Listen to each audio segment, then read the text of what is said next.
Hello, and welcome to Silver Age Silver Screen, a podcast where we watch, discuss, and review film adaptations of comics, anime, video games, and other stereotypically geeky works. I'm your co-host, Casey Jarms. And I'm your other co-host, Riley Thorpe. Now, Riley, I want you to imagine that it's 2008. Mm-hmm.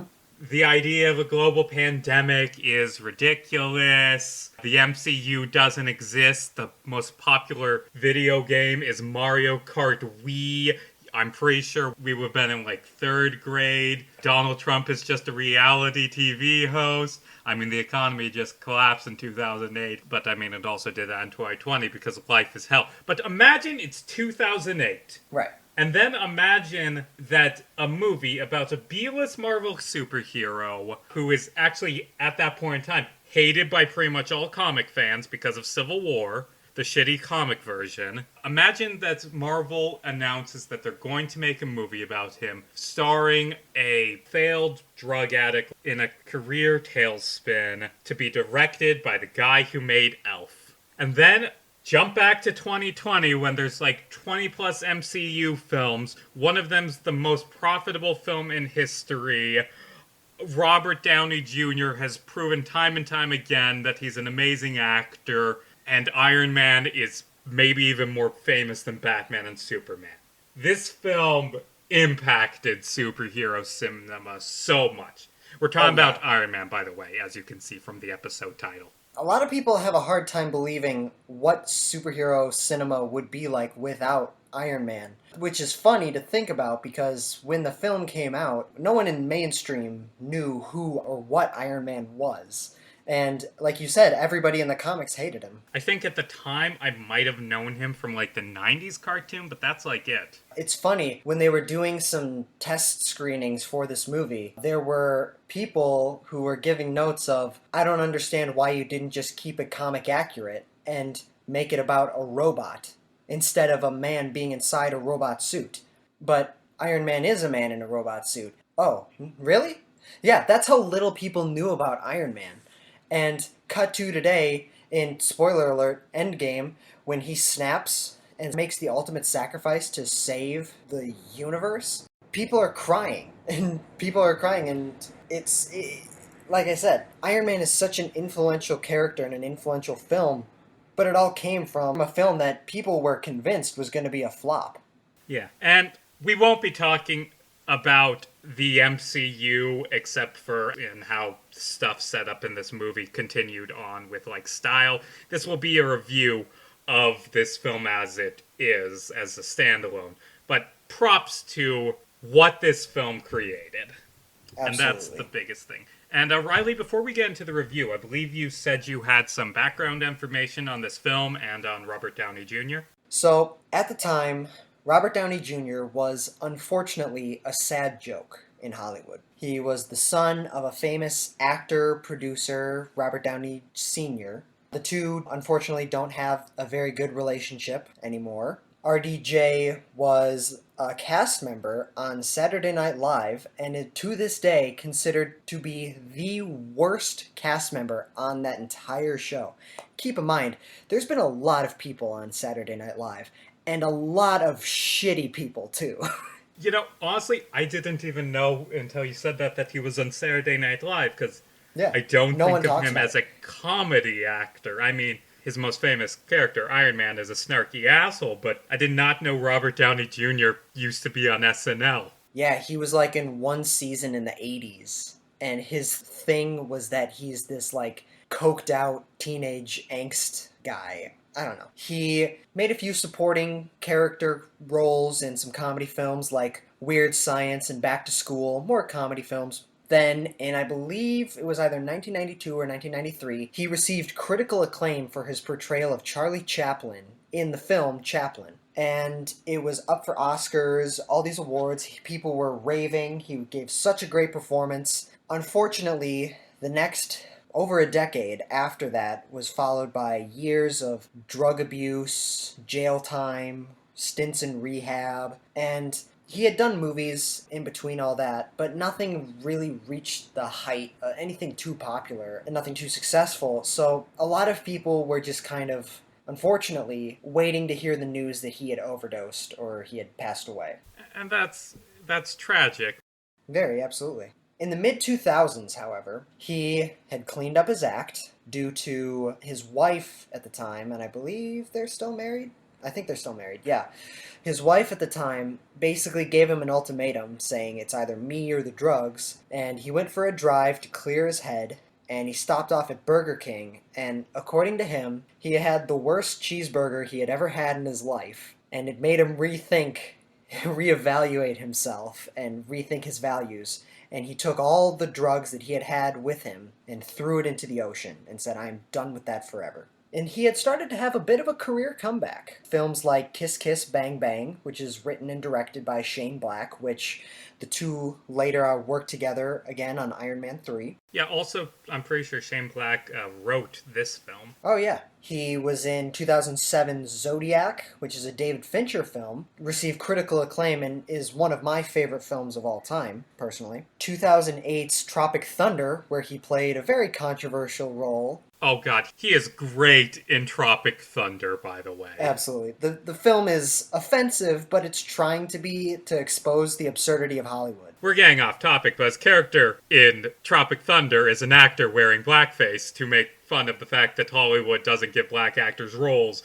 and saying that they would rather have a popular actor wearing blackface than an actual black person. It's a satire of Hollywood, and it's hilarious, and the movie's great. That same year he did that, 2008, a film was released that soared his career to new heights, heights that he had never seen before. That film was Marvel's Iron Man. The thing about Iron Man is they had been planning this since the 90s. And really it was in the early 2000s that they had officially set out a plan saying, okay, these are the films that we're starting development on. These are the characters that we're going to make films about, and we're going to make them all in a shared universe. So essentially they set the foundations for the MCU in the early 2000s.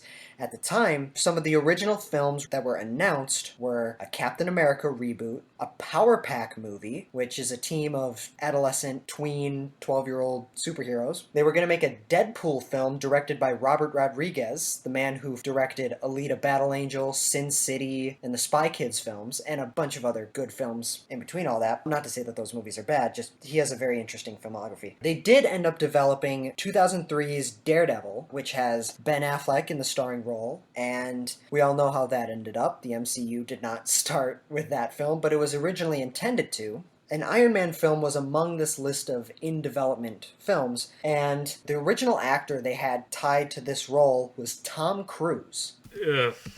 Yeah. Oof. That wouldn't have gone as well, I don't think. I mean, he's an okay actor, Yeah. but also he doesn't have Robert Downey Jr.'s charm, and also he's a lunatic cultist. After years and years of the project getting pushed back, Tom Cruise dropped the role. He said, no, I'm not doing this anymore. It's clearly not going to happen. But something happened in around 2007, 2008. The MCU had acquired a group of talented filmmakers devoted to making this MCU a thing. Jon Favreau to direct Iron Man, Kenneth Branagh to direct Thor, Joss Whedon to oversee all of it and make the Avengers. So when it came down to casting Tony Stark, Jon Favreau wanted to cast Robert Downey Jr. However, the studio was completely against that. They had said, and I'm directly quoting them, under no circumstances are we ever to cast him in that role. They were totally against RDJ playing Iron Man because of his past and everything that had gone on with him, and he was essentially in a career tailspin at the time. It was Jon Favreau who fought for this, for the casting of RDJ, and because of that film and because it was so successful, we now have a Marvel Cinematic Universe. Without Iron Man, there was no Avengers, there was no Guardians of the Galaxy, there's no Infinity War, Endgame, none of that. It all began with Iron Man.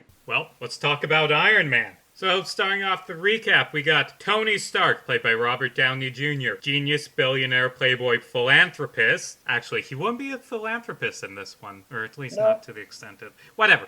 We have Tony Stark. He's a famous weapons developer. Bit of a dick, bit of a sleazy guy, or sleazy's not the word for it, like Chauvinist. Casanova type. He goes around partying, gambling, banging reporters. We have this guy. And while doing a weapons demonstration in Afghanistan, his convoy is attacked. He is kidnapped by a terrorist group called the Ten Rings. He's blown up and gets some shards of metal in his heart and has to build a device to keep them out to stay alive. And then, with the help of his fellow captive Yinsen, he breaks out of the terrorist camp in a suit he builds filled with weapons that allows him to just kick ass. Yinsen, of course, gets shot saving him, and that helps inspire him to be a hero. He goes home. He starts trying to rethink what he wants to do with his life. He decides he doesn't want to be a weapons developer anymore and wants to be a superhero. He builds an upgraded suit. He fights some terrorists. He discovers that his kidnapping by terrorists was actually planned out by his friend, Obadiah Stane, played by Jeff Bridges, and they fight. And then at the end of the movie, he shockingly announces that he's a superhero and doesn't have a secret identity.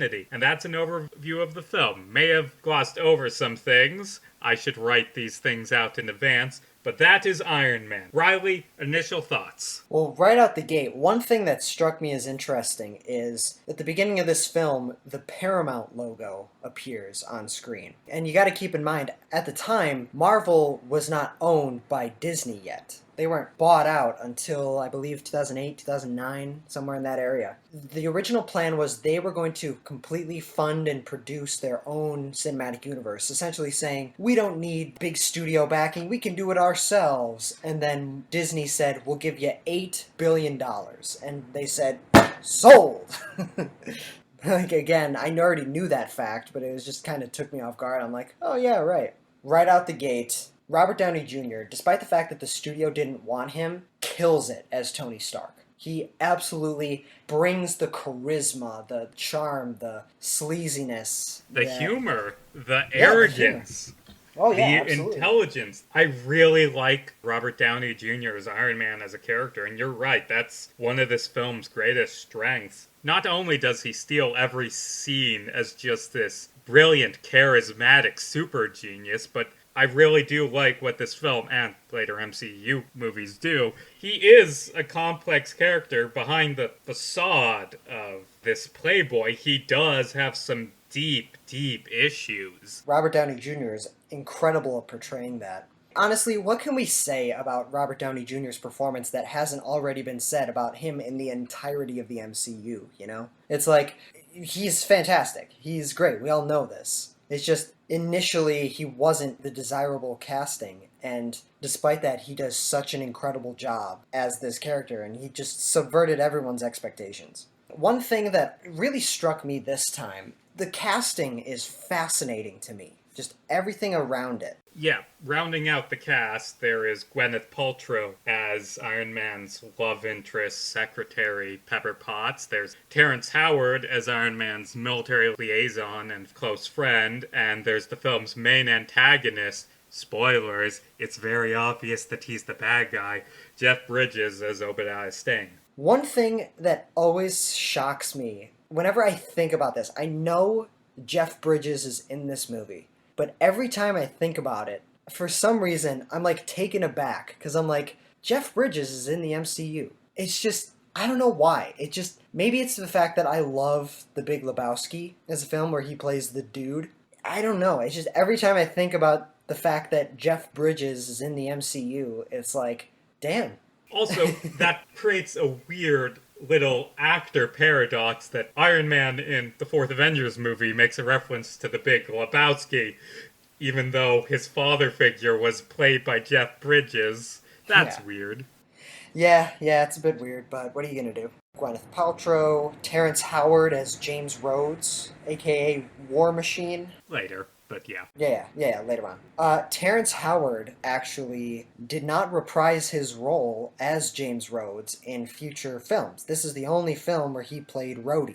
And a lot of that, from what I understand, has to do with the fact that Terrence Howard desired equal pay to Robert Downey Jr. However, at the time, the executive of Marvel, above Kevin Feige, was a man by the name of Ike Perlmutter. Ugh. We've spoken about Ike Perlmutter before on the second episode we did about how Marvel should introduce the Fox characters. But Ike Perlmutter is a racist, sexist piece of shit, and he did not want to pay Terrence Howard, an African-American man, equal billing to Robert Downey Jr., a Caucasian man. I mean, I could understand in Iron Man 2 giving Robert Downey Jr. top billing. That's not the problem. The problem is that the actor they hired to replace Terrence Howard looks absolutely nothing like him. No, not even slightly. Not even a little bit. Everything about him is absolutely different. And though Terrence Howard does do a decent job, I do think Don Cheadle does a better job as James Rhodes for the rest of the MCU. Don Cheadle. Terrence Howard, I think, comes across as more like abrasive to Iron Man, like a bit more aloof. I can understand that because Tony is a bit of a dick to Rhodey throughout the entire film. I don't know. I got the feeling I'm like, God damn, dude, you're a piece of shit to your friends. But that just kind of goes to show how far he has fallen morally up to this point. And I do think it is an unfair assessment to say that Don Cheadle does a better job than Terrence Howard. I do think that. But at the same time, Terrence Howard had one film. Don Cheadle had the rest of the MCU to do it, so... You know, the filming of this film must have been absolutely wild. I mean, I'm pretty sure, from what I've read, halfway through the film, they just threw the script out and improv most of the dialogue. And the cast in this film, that's a fun cast. You have recently out of rehab Robert Downey Jr., you have Jeff Bridges, who's awesome, you have Gwyneth Paltrow, who is insane, like with her coffee enemas and whatnot, and you have Terrence Howard, who's more insane, with him trying to rewrite math because he doesn't think that 1 times 1 should equal 1, he thinks it should equal 2. Exact quote that you need to know, because it's hilarious. How can it equal 1? If 1 times 1 equals 1, that means 2 is of no value because 1 times itself has no effect. 1 times 1 equals 2 because the square root of 4 is 2. So what's the square root of 2? Should be 1. But we're told it's 2, and that cannot be. Yeah, Terrence Howard's a lunatic. Yeah. Also, Paul Bettany as the voice of Jarvis. Yeah, and he sounds weird in this one. Like, he doesn't really have the voice that he would use in the other ones down. I do find it interesting because Paul Bettany was an established actor for years up until this point. Like, he was in Oscar-winning movies. To cast him as, like, the voice of the robot butler in Iron Man film, obviously it ended up working because he would later go on to play the live-action Vision. But I do think it's interesting to think about, I wonder how far ahead. I know the MCU planned out the entire Infinity Saga, but I wonder if even then they had it planned like, yeah, you're gonna play this character Vision in like 7 years. Also, from what I understand, Paul Bettany has not seen any of the Iron Man films, if I'm not mistaken. Yeah, he said like, oh yeah, it was great. I got a bunch of money and I just went in for an hour, recorded some lines for a movie that I have no clue what the plot is. Also, the reporter that Tony Stark sleeps with at the beginning, Christine Eberhardt, she is played by an actor named Leslie Bibb. And in real life, Leslie Bibb is married to actor Sam Rockwell. Sam Rockwell plays Justin Hammer in Iron Man 2, and he auditioned to play Tony Stark in this film. That's a bit of interesting casting here. One more interesting thing about the casting, there's a very minor character, I think his name is William. He gets shouted at by Jeff Bridges, the famous in a cave with a box of scraps. And, of course, he ended up making a reappearance in the second MCU Spider-Man movie 10 years later. But anyway, I looked up the guy who plays him. Do you know who that actor is? Yeah, it's the guy who played Ralphie in A Christmas Story, right? Yeah, and I don't really have any thoughts about it besides that's weird that there's a cameo of Ralphie from A Christmas Story, which means that's 3 actors from A Christmas Story that we've talked about in this show. The reason why that happened, him and Jon Favreau are friends, and he just said, hey, I want to be in my movie. enough about casting. Let's get into the meat. What are some things that you like or dislike? Some thoughts about the film? One thing that really interested me, the first hour or so of this film, I don't want to say rushed, but it's very quick. Like It it is. goes by very quickly, and I don't consider that necessarily a flaw. It's really just to set up a perspective of what this film is really about. Like, you know how our last review was the review of Superman the movie, how the first act of that was very long, a little bit drawn out, but it's like the point of that film was to tell a great Superman story, which is what the entire second act does. This film, the first act shows you a man who's a war profiteer, essentially. That's what he is. He manufactures weapons and sells them to the government and uses them to kill people. And then he goes to the Middle East, to Afghanistan, to demonstrate his latest, new, most destructive weapon. And in doing so, he is attacked with weapons that he himself created, and that is Yeah. an extremely powerful image. Yeah, Like he is that's blown crazy. up by a bomb with his name on it. I've Yeah. seen people discuss this scene before, say, "Oh, the irony." Hashtag irony, man.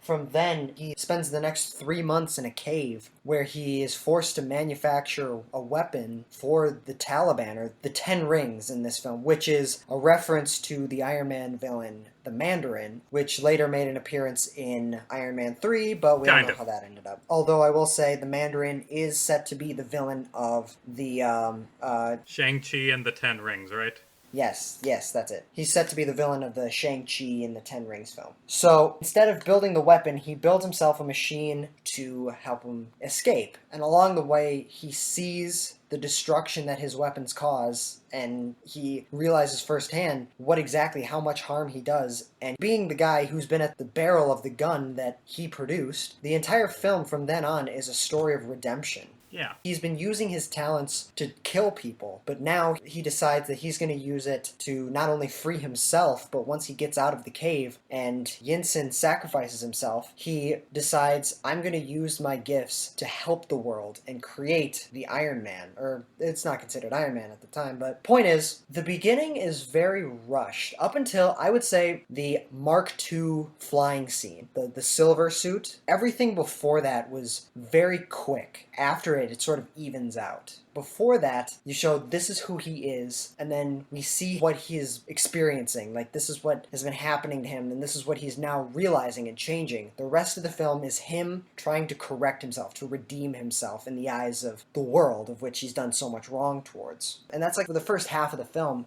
I don't want to say it's bad. No, not at all. It's just, it just felt very fast-paced compared to the rest of the second half of the film. You know, rewatching this film, something that kind of struck me, I do like the arc of Iron Man, that he's a war profiteer. He realizes, hey, wait a minute, I'm responsible for innocent people dying. And he instantly decides, no more making weapons. I'm going to dedicate myself to making the world a better place. This is what I have to do. Yeah. I think this film kind of flubs slightly on how they portray it. The reason he decides to stop making weapons, they frame it as being because his weapons are being sold to the Ten Rings by Obadiah Stane, that his weapons are falling into the wrong hands. And what's the problem with that? Well, the problem with that is that implies that if his weapons were only being put in the hands of people he wanted them to be in the hands of, he would be fine with making weapons of mass destruction and being a war profiteer, history's greatest mass murderer, merchant of death, all that. And I feel like that's a bit of a failed execution. And that was another thing I wanted to bring up today. The MCU notoriously had some issues with its villains in the first two phases. A lot of villains were just kind of weak. They put more emphasis on making a good hero as opposed to making a good villain, which I do think that you can either really have a really in-depth, complex hero or a really interesting villain. And unless it's done really, really well, like, it's hard. I don't know. Never mind. Screw that.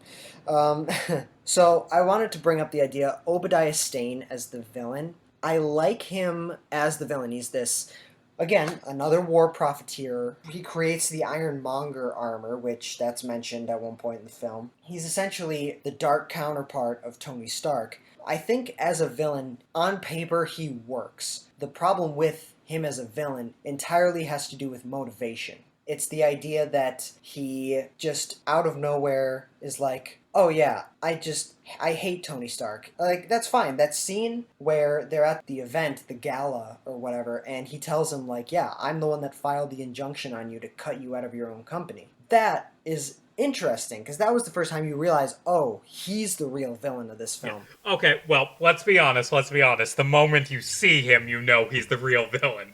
He's so obviously probably. evil. Yeah, It's the moment apart where from that. Iron Man realizes he's the bad guy. It's, I believe, either the next scene or the scene after the next scene, where Obadiah Stane meets with the leader of the Ten Rings, and he reveals that not only is he working with them, but he hired the hit on Tony Stark and has been trying to kill him ever since.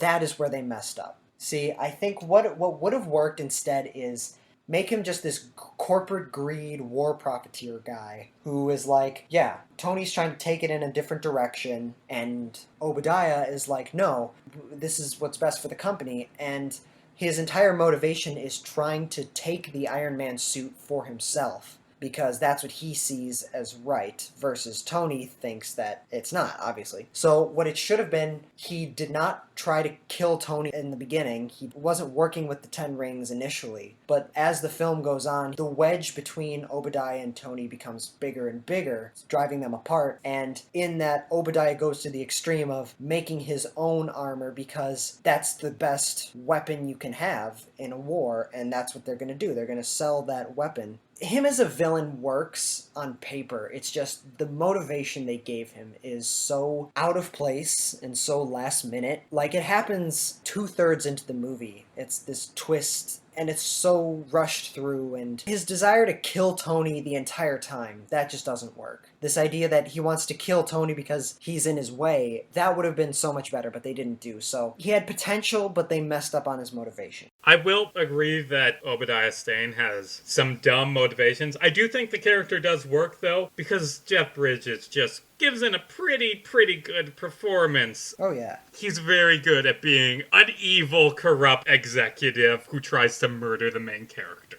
The arc reactor that he has in the beginning of the film, like just hooked up to a car battery, all that, that is fucking horrific. Like, can you imagine you wake up after a bomb goes off in front of you and there's just a giant hole in your chest, and in that hole is a machine hooked up to an old car battery? Yeah, that would be horrifying. And then he, in a cave with a box of scraps, builds a much cleaner version, but still. Another thing, from what I understand about Iron Man's original origin in the comics, this is a fairly good adaptation of that. Literally everything is the exact same, except instead of the Middle East, instead of Afghanistan, in the original origin, he was in Vietnam, because the Vietnam War was happening at the time. And even the guy who was in the cave with him, in this film it's Yinsen. In the original comics, it's Ho Yinsen. It has the same name, essentially. And I will say, talking about how Iron Man's original backstory was Vietnam War tied, and another thing about old Iron Man comics is how very clearly they were made in the 60s and 70s, with the Yellow Peril going on, and the Mandarin being, oh boy, I'm gonna make a bet. This film, it already hasn't aged super well. This film, in like 20 years, I bet we talk about it the same way we talk about early Iron Man comics with their Mandarin, because man, they really do go into the generic Middle Eastern terrorist thing, which is not great. This entire film, I already knew it was political. Upon rewatching it, I was kind of shocked how much of a commentary on post 9/11 America it was. And it's really, from what I can tell, from what I remember, it's really the most political of any MCU film. They pretty much drop politics as a subject outright after this, so probably it's gonna date the film in a few years. It isn't just political, it's kind of sloppy political, again, with generic, evil Muslim terrorists, and again, what I said with it failing to portray war profiteering in general as being bad, and implying that he would be totally fine with making weapons weapons of mass destruction. As long as they ended up just in the hands of the United States military, real life is less black and white than that. It's very much so a product of its time. It was made in 2008. It was 5 years into the Iraq War, so I guess. But, also, the Pentagon and their influence on films, with them allowing you to use military equipment, which you need to make a film like this, but only if you make films that are in support of the US military, which is honestly a kind of shitty thing, but whatever. Yeah, speaking of being made in 2008, for the most part, I would say it's sort of a 50-50 bag for me, honestly. Half of the CGI still works and still holds up to this day. Half of it doesn't really hold up as well, honestly. There's some shots where I'm like, damn, that is really CGI. And that's mid-2000s CGI. And I will give it props, though. It was really, around this time, people hadn't seen special effects pictures to this scale and on this level. It was really, from what I understand, 2007's Transformers, the Michael Bay film. People saw like giant CGI beings like actually in a one-on-one action scene interacting with real life people and in a way like that, and that was the first time people had ever really seen CGI on that level at that point, and this film follows in that the year after. You know what I think? I think that you have been spoiled on good CG films from 2020. Absolutely. Oh yeah, absolutely.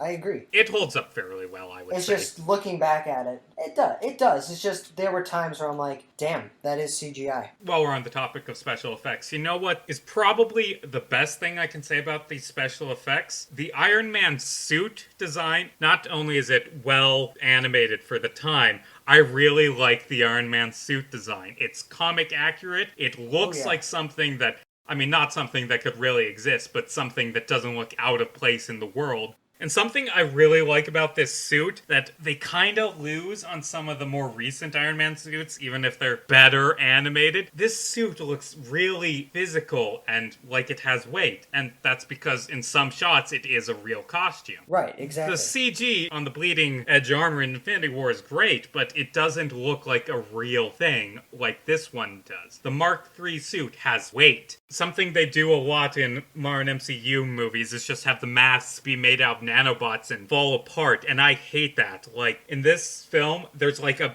heavy clang as his helmet closes, and that makes it feel so real. Also, unlike the more modern Iron Man suits where it's basically instantaneously suiting up, which, I mean, it's fine, it's based on higher technology and it works with the character. In this movie, we get a long, drawn-out suiting up sequence, which is so cool. I am going to say, this might be a hot take, I don't know, but I think the Mark III armor is the best Iron Man armor we get in the entire MCU. The suit-up scene, as you just mentioned, Casey, is incredible. Like, it's like a giant tank being put onto him piece by piece. And I understand that technology increases, like technology will advance as time goes on, absolutely, and that's what the MCU features. Later in Infinity War and Endgame, it's like nanotechnology, that's what happens, and even later on in the MCU, or even sort of after this film, it's like the Iron Man armors become more compact and more smaller, I would say, or less massive as the other ones, and it just, nothing beats the suit-up scene where it's just clanking metal and everything, pieces coming together, and he's like having this giant suit of armor put onto him bit by bit, and I think this is the best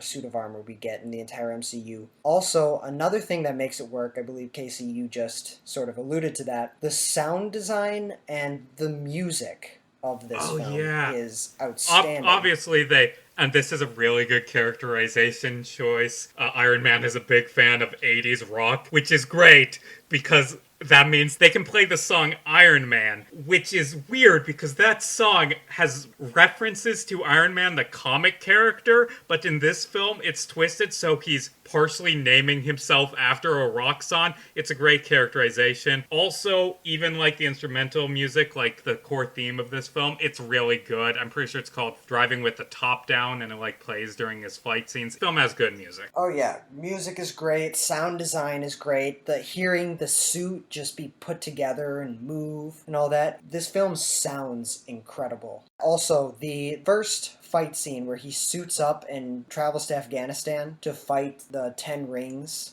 That scene was great. Oh god, That fight yeah, scene. not only is it cool, I love how it starts with him just watching the news and seeing people being hurt because of him, and he's like messing around with his flight suit, and earlier it's established that he can accidentally break stuff with your repulsors, and then he just turns and breaks a bunch of windows and he flies off to save the day. And there's some great acting just wordlessly from Robert Downey Jr. Props to this film. That scene is great. And that part where he shoots the missile at the tank, walks away, and behind him there's an explosion. That's kind of a cliche. Walking towards the camera away from an explosion, that's a cliche. But have you ever seen someone in a giant suit of power armor who just shot a missile on his arm at a tank, and the tank is the one that explodes up? Like, that was outstanding. I loved that. That's such an iconic shot. This film does action well. Speaking of weapons, you know what's a weird thing about this film? Obadiah Stane in several scenes has like a sonic device that instantly paralyzes people. And he says, shame the military didn't want to buy this. Yeah. Why would they not want to buy that? That's so useful. Also, not just military, law enforcement. It's so useful. And it never shows up in the MCU again. Doesn't even show up in the final battle. Although, even though that would be so useful for Iron Man to have. It's a little weird. Why don't you use it on the Hulk? That's a weird thing about this film. One thing that I did think was very interesting about this film, and I wanted to ask your opinion on this, Casey. Do you think that this film is from Tony's perspective? I mean, it's a film that cuts between different characters. I'm not sure I understand the question. It's a movie about Tony. I thought that there was a bit of a disconnect between the audience, me, and Tony and what's going on in his head, you know? And maybe this is just kind of a product of the filmmaking, but it's like he just decides he's going to make himself a suit of armor, and there's no thought process as to why he's going to use that to escape the cave. Why can't he just make like a special gun to do it? No, like why does he use the armor, you know? Because armor cool? I don't know. And it's like, I don't know, it's just like for me, it seemed like the film isn't really from Tony's perspective. It's more so just giving us an idea of, okay, this is who he is in the beginning, and he's an asshole. And we're watching him, and yeah, we feel for him during this entire journey, but we don't really relate to him because he's not a relatable character necessarily. He was an asshole, billionaire, playboy, war profiteer. He is tortured or kept prisoner, and from then on, we don't really get an idea as to what his headspace is. We just kind of see him make decisions and feeling bad and trying to redeem himself. So for me, upon rewatching this film, I felt like there was a sense of disconnect between the film, and maybe this is just me. Maybe I'm just reading too much into it. Yeah, I didn't get that. He doesn't really say stuff out loud a lot, but I never questioned what was going on. Yeah, neither did I, process. and I never thought it was bad. It's just, for me, I don't know. I just think that the point of this film isn't necessarily to get you in the perspective of him. It's more so to just show you what this man is going through. What did you think of the romance between Tony and Pepper? I actually like Iron Man and Pepper Potts as a couple. I think they have good chemistry and it feels very natural because, like we said earlier, most of the dialogue in this film was improvised, and Robert Downey Jr. and Gwyneth Paltrow bounce off each other pretty well. I think they're a pretty good couple, which is surprising because I don't think I have ever praised a couple on this show before. I don't think so either. Let's see. Misa sucks. Vicky sucks. Shannon sucks. Lois sucks. Yeah, this is the first time I'm going to praise a romance on this show. Iron Man and Pepper Potts are a good couple. And it's not even really a romance. It's just kind of this will they, won't they sexual tension type thing that they later turn into like a romance. And they don't even kiss. They have this awkward near kiss, and it's in a funny scene. One thing I do know about it is Robert Downey Jr.'s wife in real life is friends with Gwyneth Paltrow. Oh, that must be so awkward at dinner parties. No, it's not. And here's why. Well, she's also in theater. She's a producer, Susan Downey. Robert says that because Gwyneth Paltrow and his wife are friends, he has a free pass to kiss her as much as he wants on these films. So, I don't know, that's a thing. So, he likes working with Gwyneth Paltrow because he gets to kiss her because his wife is okay with it because they're friends. Yeah, it's interesting. What did you think of Clark Gregg as Agent Phil Coulson? You know, it's kind of weird. He's barely in this film, and I don't really have any strong feelings about him. I don't know why people latched onto him. Obviously, I like his later performances in The Avengers and in his spin off TV show, but he's not really much of a character in this one. No, I thought he was kind of weird and awkward on purpose because he's like this secret agent trying to recruit a team of superheroes to fight aliens. But I feel like I don't know. He wasn't great, and that's probably because he's not even really there. Which is weird because I was a fan of Agents of Shield. I stopped after watching season 4, not because it was bad, but just because I just kind of didn't get back into it. I've seen more than that, and it's pretty good after that. People hated that show when it came out, and Oh yeah, the for first good half reason. of It's season. not- This is off topic, but the first half of that show's first season was very, very mediocre. But Yeah. then Winter Soldier came out, and the show suddenly became really good because that gave it something to work off of. The show for the next 2 seasons had its ups and downs, but season 4, from what I saw, was great. But the point of what I'm trying to say is Clark Gregg as Phil Coulson is really good, but not in Iron Man, more so in Agents of S.H.I.E.L.D. No. and in the Avengers. Yeah. And now Agents of S.H.I.E.L.D. is non-canonical, says Kevin Feige. So, what do you matter? Yeah, you haven't seen it, but like the fifth season, which came out when Infinity War Yeah. came out, it really messes up with continuity of the MCU. Basically, the snap does not happen in Agents Right. of S.H.I.E.L.D. because of a long, complicated. I'll talk Yeah, about you off yeah, that's fine. camera. Most of the comedy of this film comes from Robert Downey Jr. just being himself and improving. Mhm. The rest of the film, I wouldn't say is super funny outside of him. There are a few like slapstick moments, like when he's testing out the suit and he's like, "Okay, gonna do 10% thrusters," slams into a Yeah. wall, and in real life would have probably broken his Yeah, back. absolutely. There was a lot of editing moments that I do think this film is edited very well, but there were some editing moments like it would say something and then it'd cut to the next scene and it'd be like in a funny way. Like the editing was funny, had some funny moments. Like You blew up an F-10. What am I going to say? Just say it was a training exercise that went wrong. Then cuts to him giving a press conference. There was a training exercise yesterday that went wrong. there's a few of those scenes throughout it. There's those, some slapstick moments, and Robert Downey Jr.'s performance. That's where all the comedy comes from. There's a post-credit scene of this film where Nick Fury, played by Samuel L. Jackson, comes to Tony Stark and says, "I'm here to talk to you about the Avengers Initiative," basically setting up the Avengers, which we later got 4 years later, and now we just had Endgame. The ending of this film, it has two moments that just change everything. There's that where it ends with, "Hey, we're gonna make an Avengers movie," and I didn't see this movie until a few years after it came out. I can only imagine how insane Marvel fans must have been after Oh, that yeah, happened. absolutely. And the other thing this film does in its end that changes everything is the iconic line later repeated in Endgame, but we'll get to that a few years from now, maybe. Who knows? "I am Iron Man," choosing not to have a secret identity, which wasn't even in the script. Like I said, they winged the film halfway through production. That completely defines Iron Man in later installments and the MCU as a whole, with secret identities not really being a thing. And that's really interesting. And the best part about that was purely Robert Downey Jr.'s idea. Like you said, that wasn't in the script. That was just him saying, "Hey, I think this would work." And it did.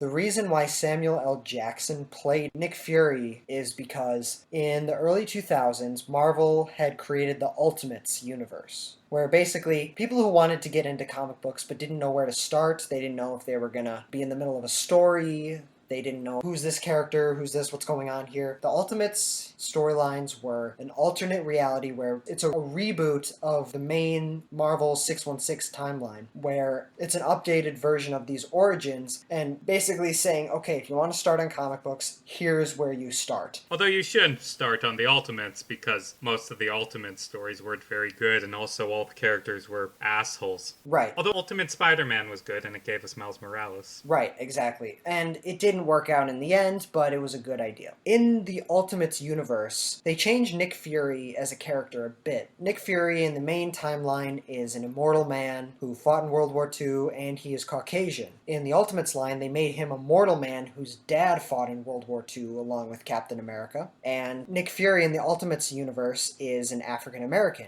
And the artists who drew for these comics modeled his character design after actor Samuel L. Jackson. However, they did it without his permission. So when he found out, he personally called up the executives of Marvel and said, listen, if you ever make a movie with this character, I'm playing him, okay? And that's how he became Nick Fury. Props to Samuel Jackson for being understanding. He got a lot of money out of it in the end. And he's going to get a lot more. Wait, do you think they're going to do much more with Nick Fury going forward? I think he only has a few more films left in him. Well, the post-credit scene of Spider-Man Far From Home, he's the director of S.W.O.R.D., which is S.H.I.E.L.D. but for space. So, I mean, I don't know. It depends on what Marvel plans to do for the future, but I think they do have plans for him still yet. I don't know. I guess we'll just have to wait and see. Any more major things before we get to scores?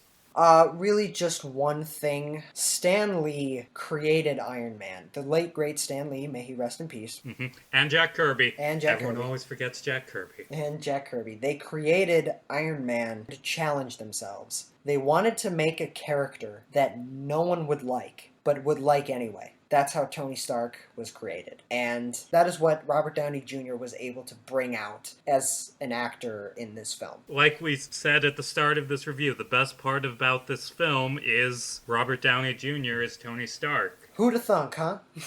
Yeah, I love the scene where he's saying, there's nothing except this, I finally know what I have to do. And he continued to be great in other MCU movies, but that's a story for another day. Mm-hmm. This was Iron Man. Riley, on a scale from 1 to 10, how do you rate it? This film has a few problems here and there. It's very much so a product of its time, the mid-2000s in a post-9/11 America. There's a few issues with the third act. The first half of the film is a bit quick, a bit fast-paced, a bit rushed. The villain's pretty weak. However, Iron Man as a character and absolutely portrayed by Robert Downey Jr. completely sells the movie alone. For that alone, watch the movie. There's a lot of good humor, good story, good characters, good acting, good directing, good editing. Overall, I'm going to give this movie an 8 out of 10. It's the same grade I gave Superman the movie, and I think there are some pretty interesting similarities between those two. It's like what they're trying to go for in telling this story works. It's just around it there's a few issues leading up to it and ending it. I have a lot of the same thoughts as you. I love the suit. I love a lot of the scenes in this. Robert Downey Jr. is fantastic. It is the bedrock that an empire was built on. Although I kinda cringe at some of its portrayal of the War on Terror, and it doesn't reach maybe the heights of other MCU movies. Yeah. I'm going to give it an 8.5. Yeah. Looking back in my review on Superman the movie, I think maybe I was lenient on that one because it was a very old film and the first, big budget superhero movie. Mm-hmm. But whatever. Anyway, that's the show. We talked about Iron Man for an hour. Riley, where can they find you? You can all find me on TikTok and Instagram at Riley James Thorpe. You can find me on YouTube at Riley Thorpe. Check out my latest short film, Pizza Face, which is on my YouTube channel, and I hope you enjoy. You can find me on Twitter at JarmesCasey, JarmesCasey. Also check out The First Mag Train Out of Cleveland and Other Short Stories, available now on Amazon. It's a collection of sci-fi short stories I wrote. Next week we'll be back, assuming we don't get kidnapped by the 10 rings and have to build a suit out of scraps in a cave. Ugh. I can't imagine a worse time. Yeah. Next episode we'll be having a discussion. We're going to be answering the question, should Batman kill the Joker? As always, I'm Casey Jarms. And I am Riley Thorpe. And hey, it's just a movie. Don't lose your head about it. Especially not to a ladder.